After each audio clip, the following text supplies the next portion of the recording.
Shalom, selamat pagi, selamat bergabung dalam Menara Doa Pagi setiap jam 5 pagi waktu Indonesia Barat. Senang ketemu Bapak Ibu, Tuhan Yesus pasti berkati kita semua. Keluarga-keluargaku yang ada di YouTube tetaplah setia mencari Tuhan, dahulukan Tuhan. Setiap bangun pagi mengucap syukur, berdoa, dengarkan firman Tuhan, mendahulukan Tuhan, percayalah Tuhan pasti dahulukan kita juga. Mari kita berdoa. Bapa di sorga, dalam nama Tuhan Yesus, berkatilah acara Menara Doa Pagi ini, supaya setiap kami yang menyaksikannya terberkati ya Tuhan. Di dalam nama Tuhan Yesus kami telah berdoa. Amin. Sungguh besar kuasa-Mu Tuhan Yesus. Amin. Sungguh indah segala ciptaan-Mu Tuhan. Sebab itu kami mau memuji nama-Mu, menyembah-Mu setiap saat Tuhan Yesus. Bila kulihat bintang gemerlapan dan bunyi guru riuhku dengar, ya Tuhanku, tak putus aku heran melihat ciptaan-Mu yang besar. Jiwaku memuji-Mu Tuhan. Maka jiwaku pun memuji-Mu. Sungguh besar Kau Allahku, maka jiwaku pun memuji-Mu. Sungguh besar Kau Allahku. Ya Tuhan, apabila kami renungkan, Ya Tuhanku, apabila ku renungkan pemberian-Mu dalam penebus, ku tertegun Tuhan. ku tertegun, bagiku dicurahkan oleh Putra-Nya, darahnya Kudus, maka jiwaku pun memuji-Mu. Sungguh besar Kau Allahku, maka jiwaku pun memuji-Mu.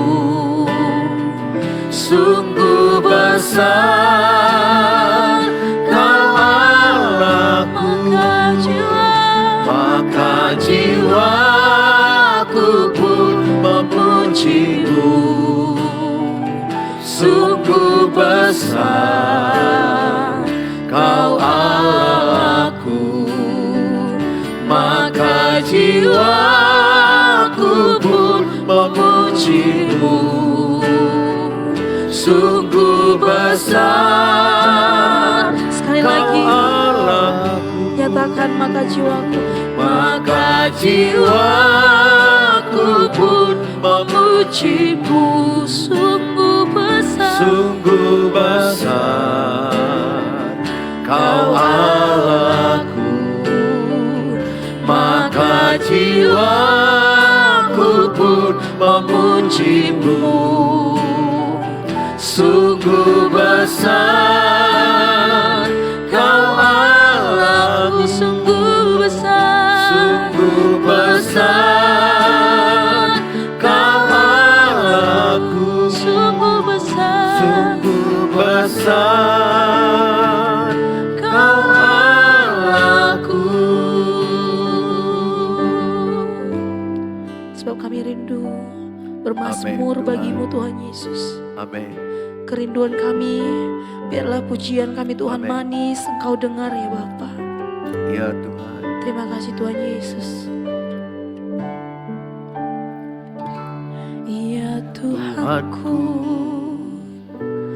aku hendak bernyanyi bagimu. selama ku hidup. Ya Allahku, aku hendak bermazmur bagimu selagi ku ada. Ini yang kami renungkan Tuhan. Inilah yang ku renungkan setiap waktu. Nyanyian pujian dan pengagungan kepadamu.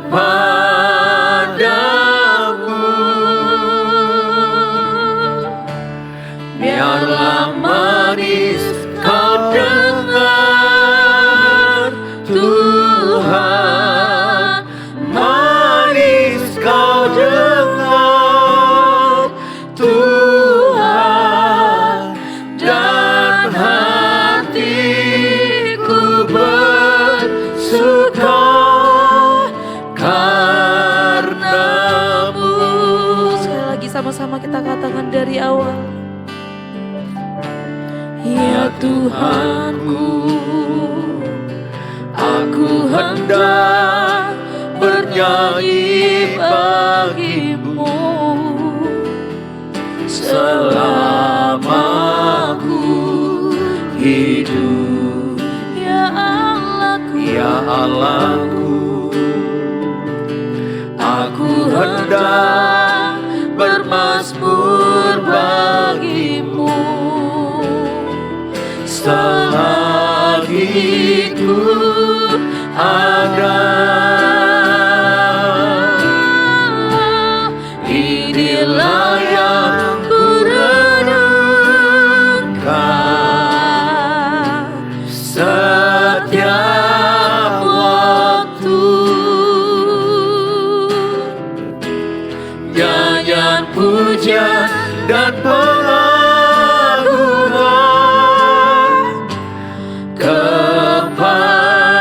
kepadamu. Biarlah manis kau dengar Tuhan, manis kau dengar Tuhan, dan hatiku bersuka karena. sebab kami ingin merenungkan Tuhan Yesus. Inilah yang ku renungkan setiap waktu. Nyanyian pujian, Nyanyian pujian dan pengagungan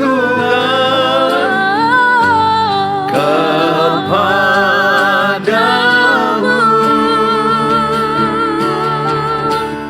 Biarlah manis kau dengar Tuhan, manis kau dengar Tuhan, dan hatiku bersuka karenamu.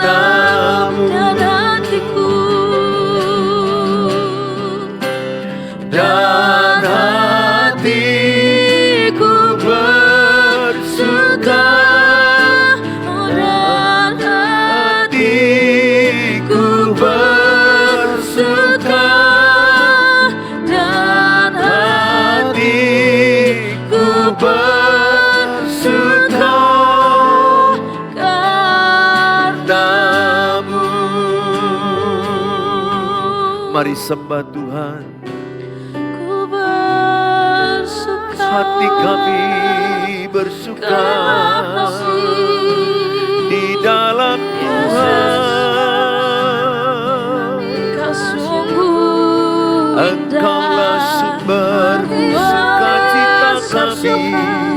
sungguh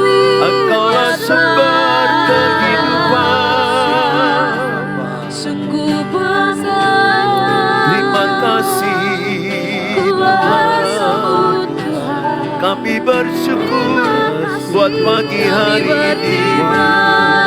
Kami bersyukur buat kebaikan berkat-Mu. Terima kasih. Melimpah Tuhan dalam Terima kasih. kami rasakan Terima kasih Tuhan. kebaikan-Mu, Kami bersyukur. ini kerinduan kami Tuhan, Kami menyembah-Mu sepanjang hidup kami. Terima kasih Tuhan. Kaulah yang besar, Engkaulah sumber Kaulah sukacita kami, Tuhan, layak sumber kekuatan kami. dan disembah. Terima kasih Tuhan. Biarlah pujian tertinggi hanya layak Haleluya. bagimu. Terima kasih. Layak Tuhan, segala pujian hanya layak Haleluya. bagimu. Amin Tuhan. Kau layak Tuhan Yesus menerima pujian tertinggi. Nyanyian pujian Bagimu bagimu, Tuhan, pujian bagimu, Tuhan. Namamu besar dan layak dipuji.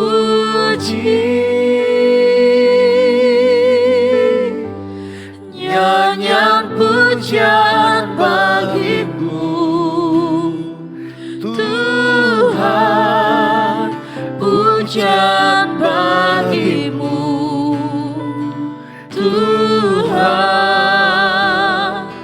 Namamu besar dan layak dipuji. Ini menjadi pengakuan kami di hadapan-Mu Tuhan Yesus.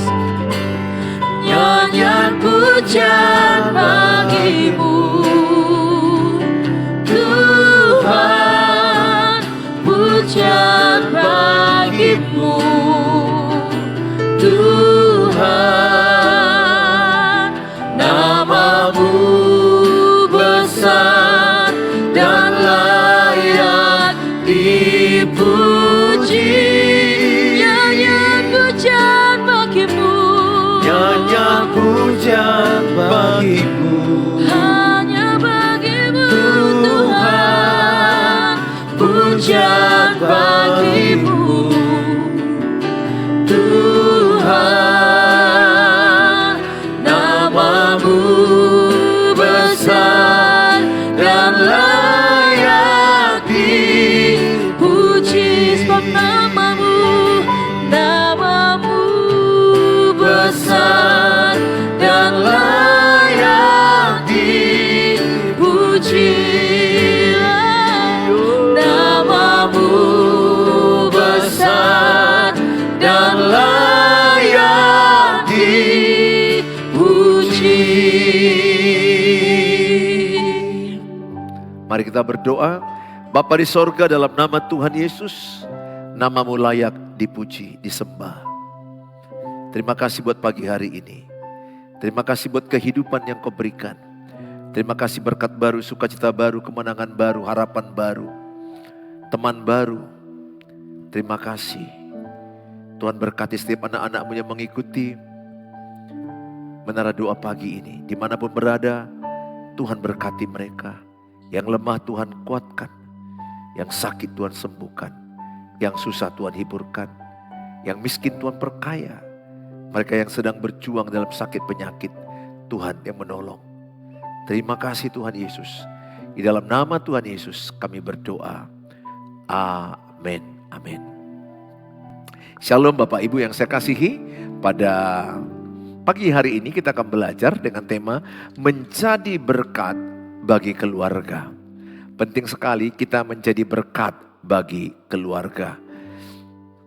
Yang pertama kita akan belajar firman yang berkata, seperti garam, kita diberikan Tuhan suatu identitas garam.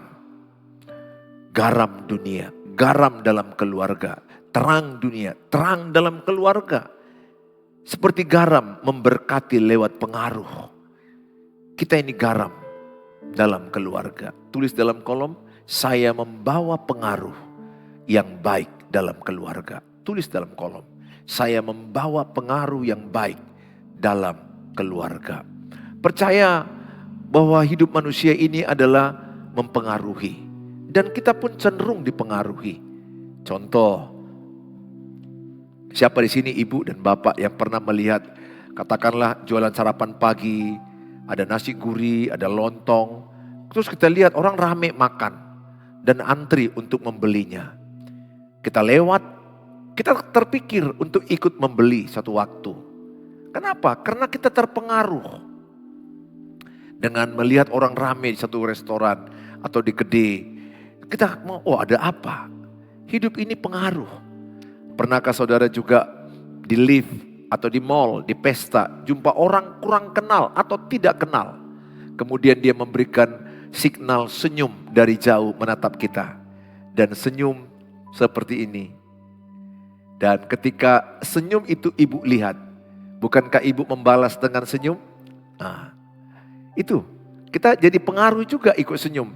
Padahal nanti suami nanya sama istri, yang tadi itu siapa yang disenyumi tadi? Istri akan bilang, saya gak kenal, saya tidak tahu, kurang kenal atau lupa.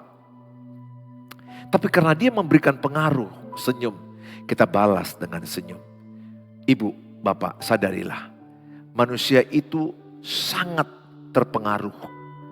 Kita dipengaruhi oleh media sosial, apa yang terjadi dalam keluarga kita, dengan pekerjaan kita. Jadi kita ini manusia yang bisa membawa pengaruh. Maka ayat ini berkata, seperti garam memberkati lewat pengaruh. Matius 5 ayat yang ke-13. Kamu adalah garam dunia. Jika garam itu menjadi tawar, dengan apakah ia diasinkan? Tidak ada lagi gunanya selain dibuang dan diinjak orang. Saudara, garam kalau tidak ada lagi pengaruh baiknya, tidak ada lagi dampak baiknya, dibuang dan diinjak. Garam tidak ada rasa, maka dia gak ada gunanya dimasukkan dalam sayur, dalam ikan. Sadarkah kita bahwa kita bawa pengaruh? Garam itu menggambarkan apa? Pengaruh.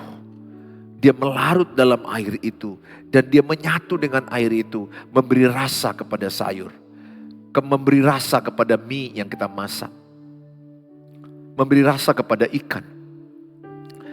Artinya apa?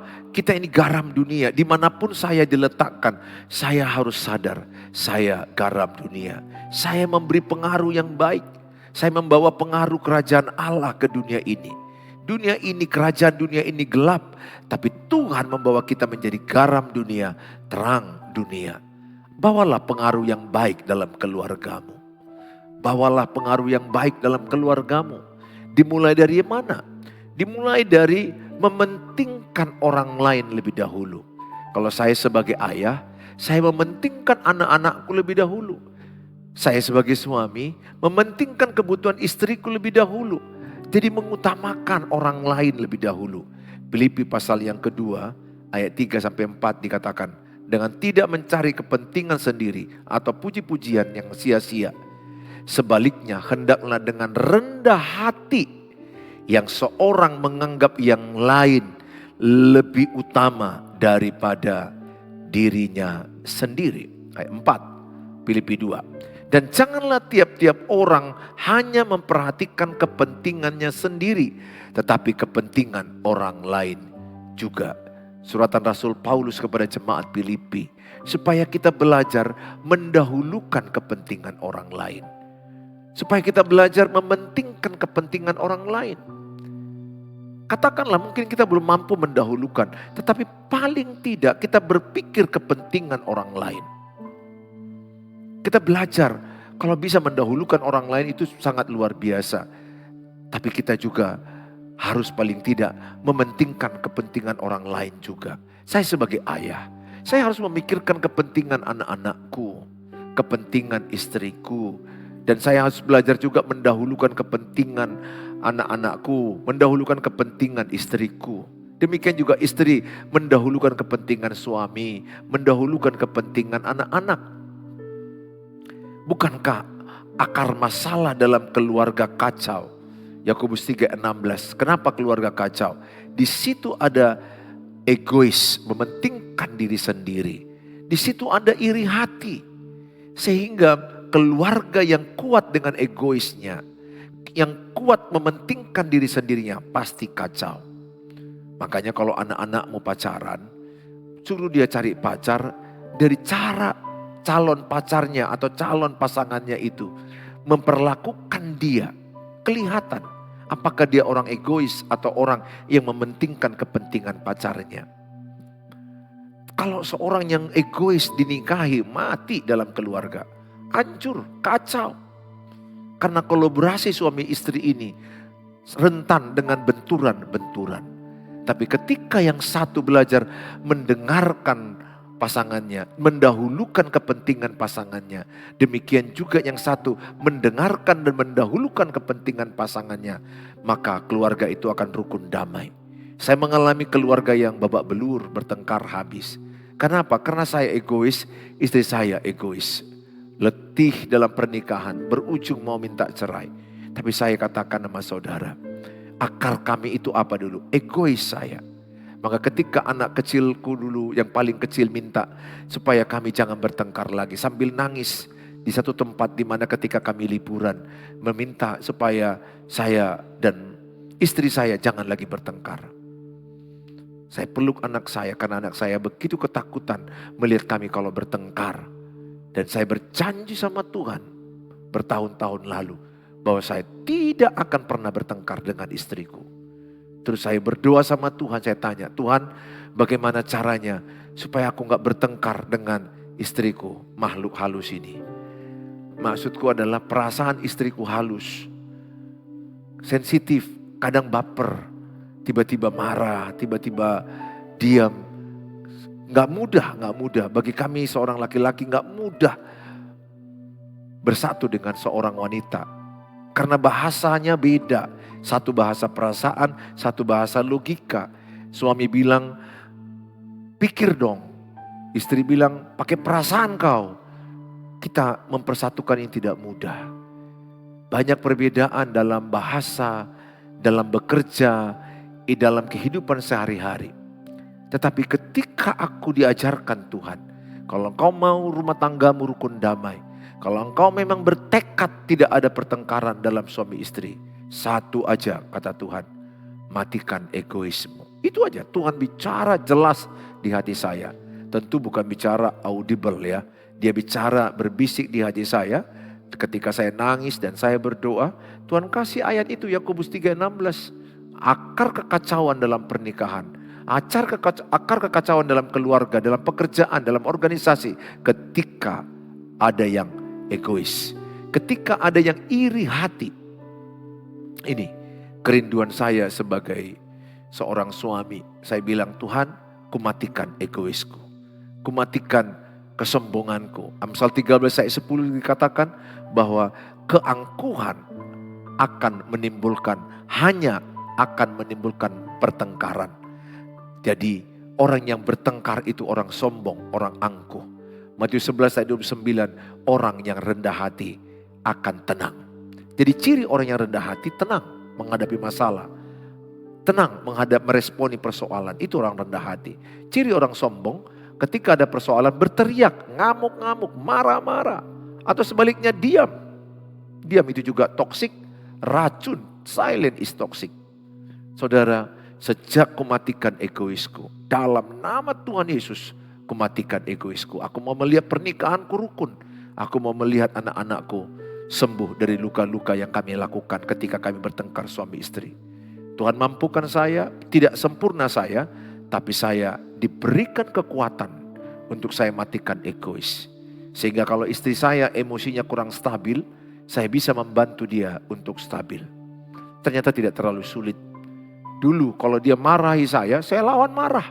Kalau dia bully saya bully dia. Habis-habisan.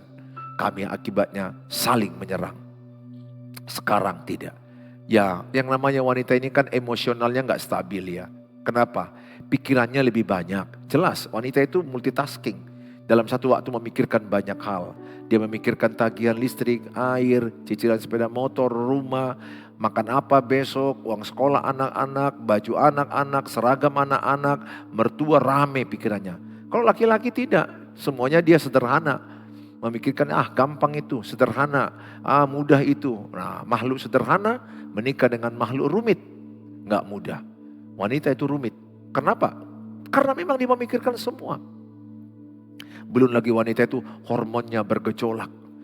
Bagi pria-pria, bagi suami-suami yang tidak mengerti apa yang saya bilang ini, pasti dia kurang sayang sama istrinya. Kurang mau mengalah. Kenapa saya mau mengalah? Saya memahami kerumitan seorang wanita. Sistem hormonalnya dalam 1 bulan itu 4 fase. 4 siklus yang bergejolak, naik turun dalam hormonalnya. Kami laki-laki, mana ada tamu bulanan kami stabil. Wajar dong lebih rumit bagi wanita. Makanya wanita kadang-kadang tiba-tiba ilfil, rasa gak enak. Tiba-tiba istriku pernah bilang, jauh-jauh pak, biar jangan ku cekek kau. Nah kira-kira kenapa kau cekek aku? Aku bilang, gak tahu, perasaanku gak enak. Kok aku gak tahu kenapa perasaanku tidak enak. Saya tanya, kenapa perasaanmu tidak enak? Dia bilang, ya karena saya pun gak tahu, dia bilang persisnya apa. Bukan karena persoalan, tapi saya percaya sistem hormon dalam tubuh wanita tidak stabil. Membuat perasaannya terbawa tidak stabil. Ya dia bilang kayak itu istilah bercanda. Maksudnya hati-hati aku bisa marah. Tetapi saya bersyukur istri saya semakin dewasa, makin dewasa. Perubahan saya diikuti, perubahan istri saya, perubahan anak-anak saya. Saya tidak lagi menuntut istriku berubah, tidak menuntut lagi anak-anakku berubah. Saya selalu katakan kepada bapak ibu keluargaku, saya katakan jangan pernah menuntut orang lain berubah. Jangan pernah menuntut pasangan, jangan pernah menuntut anak-anak berubah. Saya selalu berkata, Tuhan ubahlah saya supaya lewat perubahanku pasanganku dimenangkan, anak-anakku dimenangkan. Tulis dalam kolom, Tuhan ubahlah hidup saya supaya lewat perubahanku keluargaku diselamatkan, keluargaku dimenangkan. Tulis dalam kolom. Tulis dalam kolom, saya tidak mau menuntut perubahan pasanganku. Tulis dalam kolom, saya tidak mau menuntut perubahan pasanganku. Tulis dalam kolom, saya mau berubah lebih dahulu. Saya mau berubah lebih dahulu. Tulis itu. Tanamkan sejak itu rumah tangga saya surga. Saya gak pernah lagi minta perubahan istriku. Gak pernah menuntut dia berubah. Pertengkaran saya bilang, berubah mama. Mama berubah sebagai istri pendeta. Berubah. Baru dia menyerang lagi. Dirimu sebagai pendeta udah berubah. Ibarat api dikasih bensin menyala. Sekarang tidak. Andai istriku kurang stabil emosinya. Masih pernah, tapi sudah jarang. Perasaannya tidak enak. Dia bilang, sesuatu lah katakan yang tidak enak ku dengar. Saya tidak lagi melawan. Kenapa saya tidak melawan?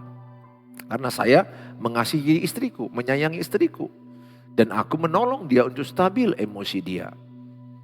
Saya cepat cuci piring, nyapu rumah, membantu, menolong, belanja, membereskan sampah, buang ke tong sampah. Maka saya melihat istri saya cepat stabil. Saya gak usah merasa saya benar, kau yang salah kok. Kan kita bertengkar gitu. Kau yang salah, aku yang benar. Aku benar, kau salah. Istri juga begitu, aku yang benar, kau yang salah. Apalagi ada kalimat istri, memang kau selalu menang sendiri. Suami juga, kau juga jogal. Keras kepala, rumah tangga hancur. Andai ada satu yang dewasa. Andai ada satu yang mau merendahkan hati, mematikan egois, membuang kesombongan, dan mau berkata I'm sorry, minta maaf. Cepat selesai, gak perlu berjam-jam, gak perlu berhari-hari. Gak perlu sampai jauh-jauhan. Saudara, utamakan kepentingan orang lain. Kolose 4 ayat 6. Hendaklah kata-katamu senantiasa penuh kasih, jangan hambar. Sehingga kamu tahu bagaimana kamu harus memberi jawab kepada setiap orang. Kata-katamu penuh kasih. Tulis dalam kolom, kata-kataku kepada keluargaku penuh kasih. Tulis dalam kolom, kata-kataku kepada keluargaku penuh kasih. Ayat ini katakan, jangan sampai kata-katamu kotor, kata-kata kosong, kata-kata sembrono, kata-kata yang hambar, kata-kata yang sia-sia, jangan ada. Apalagi mengkritik dengan negatif, menjatuhkan, melemahkan, kata-kata toksik, jangan. Dulu saya pernah begitu. Ayolah suami istri, jangan mau lagi kata-katamu itu menjatuhkan pasanganmu dengan berkata, memang kau keras kepala, selalu kau penyebab masalah rumah tangga ini. Ini hati-hati kalimat itu. Selalu kau yang salah, selalu kau penyebab masalah ini, selalu kau yang memancing pertengkaran, selalu kau yang rusak, selalu kau telat, selalu kau menghabiskan uang. Stigma negatif kepada pasanganmu melukai pasanganmu. Ketika engkau tidak menghormati pasanganmu dan engkau melukai dengan kata-katamu, dan engkau berkata kau tidak berguna, kau betul-betul istri gak terpakai, lihat istri orang lain. Pembandingan itu toksik. Cobalah pilih kata-kata supaya tahu kita menjawab. Kata-kata kita kata-kata garam. Kata-kata yang membawa rasa, membawa dampak, membawa pengaruh, berdampak positif. Kata-kata itu gratis. Kata-kata itu bisa membangun, bisa menghancurkan. Kenapa kita pilih kata-kata yang menyakiti? Memang sih biasanya orang yang menyakiti dengan kata-katanya karena di hatinya banyak sakit. Orang yang melukai dengan kata-katanya karena di hatinya banyak luka. Orang yang menyerang orang lain agresif karena luka banyak di hatinya. Itu biasanya karena luka masa kecil, inner child. Masa kecilnya dia merekam kata-kata kasar. Masa kecilnya dia merekam papa mamanya gak cakapan. Sehingga anak-anak merekam itu dan melakukannya ketika menikah. Karena pernikahan anak-anak akan meniru pernikahan papa mama 80%. Saya sejak tahu itu saya kejar pernikahanku lebih baik. Supaya di sisa hidup pernikahan kami mereka bisa merasakan pernikahan papa mama yang baik. Sehingga ketika mereka menikah, mereka gak perlu bertengkar habis-habisan. Ya beda pendapat pasti ada. Tidak enakan pasti ada. Namanya lah dua pribadi yang berbeda dipersatukan. Pilih kata-kata, jangan sampai hambar. Alkitab juga berkata adalah, yang kedua, seperti terang memberkati lewat kehadiran. Jadi kita digambarkan di Alkitab terang dunia. Seperti terang memberkati lewat kehadiran. Matius 5:14-15, kamu adalah terang dunia. Kota yang terletak di atas gunung tidak mungkin tersembunyi. Lagi pula orang tidak menyalakan pelita lalu meletakkannya di bawah gantang. Gantang itu tempat gandum 9 liter. Jadi gak mungkinlah ada lilin kita letakkan masukkan dalam gantang. Gak mungkin. Pasti lilin yang kita letakkan kalau mati lampu kita letakkan di atas lemari atau di atas meja kaca. Supaya menerangi sekelilingnya. Maka Alkitab berkata adalah melainkan di atas kaki dia sehingga menerangi semua orang di dalam rumah itu. Kehadiran terang menghilangkan gelap. Lihat ketika mati lampu di rumah kita, gelap sekali. Tiba-tiba datang hidup lampu PLN, maka terang mengalahkan gelap. Bagaimanakah membuat rumahmu jadi terang? Caranya apa? Hiduplah dalam terang Kristus. Maka kegelapan iblis akan pergi. Kegelapan tidak perlu diusir. Pergilah gelap, gak usah. Hidupkan terang. Hidupkan lampu. Maka gelap akan pergi. Hidup dalam terang Kristus. Kegelapan iblis akan sirna. Saudara, dalam dikatakan adalah Filipi 2 ayat 15 dikatakan. Supaya kamu tidak beraib dan tiada bernoda. Sebagai anak-anak Allah yang tidak bercelah di tengah-tengah angkatan yang bengkok hatinya. Dan yang sesat ini. Sehingga kamu bercahaya di antara mereka seperti bintang-bintang di dunia. anak Tuhan Yesus bercahaya seperti bintang-bintang. Saya berdoa, Bapak, Mama, bercahayalah engkau di rumahmu. Lihat wajah anak-anakmu sudah gelap. Marah-marah, diam-diaman, tidak teratur hidup mereka. Papa Mama marahi terus, makin terluka lagi. Ingat, yang membuat anak bertobat kasih Kristus. Penerimaan mereka, doa Bapak Ibu, teladan Bapak Ibu. Itu yang membuat anak bertobat jadi teladan. Saya banyak menjumpai pernikahan yang gelap. Saya banyak menjumpai pernikahan yang gak karu-karuan. Anak-anak yang gak terurus, anak-anak yang gak teratur. Saya berdoa, jadilah terang lewat kehadiran kita. Sehingga ketika saya hadir, anak-anakku kebingungan menghadapi masalah pacaran, menghadapi masalah kuliah, menghadapi masalah kehidupan ini. Tapi ketika papanya datang, mereka berkata terima kasih. Ada terang yang dicahayakan oleh papanya. Ada terang yang dicahayakan oleh mamanya. Maka kehadiran papa dan mama menghadirkan terang. Sehingga rumah itu penuh cahaya Kristus. Dan anak-anakmu akan jadi terang bagi dunia ini. Menjadi bercahaya, menjadi generasi bintang. Dimanapun anak cucumu akan diberkati Tuhan. Mari kita berdoa. Bapa di sorga, dalam nama Tuhan Yesus, kami bersyukur diberkati dengan firman Allah. Kami disadarkan bahwa kami membawa dampak yang baik dalam keluarga. Bahwa kehadiran kami adalah menjadi terang, jadi garam. Mempengaruhi, mengusir kegelapan dari rumah kami. Kami berdoa Papa Mama yang menyaksikan ini, anak-anak yang menyaksikan ini, kami membawa terang dalam keluarga. Kami membawa pengaruh rasa dalam keluarga karena kami adalah garam. Dimulai dari keluarga, tetangga kami, kota dan bangsa kami. Bapa, pulihkanlah pernikahan demi pernikahan. Pulihkanlah anak-anak yang belum bertobat, yang jauh, yang melawan orang tua, yang malas belajar. Pulihkanlah rumah tangga demi rumah tangga. Biarlah ada suami yang mau matikan egois. Ada istri yang mematikan egois. Ada suami yang berkata, ubahlah aku Tuhan. Supaya lewat perubahan, istri dan anak-anakku dimenangkan. Atau istri yang berkata, Tuhan ubahlah aku Tuhan. Supaya lewat perubahan istri, suami dimenangkan, anak-anak dimenangkan. Memenangkan anggota keluarga tanpa perkataan.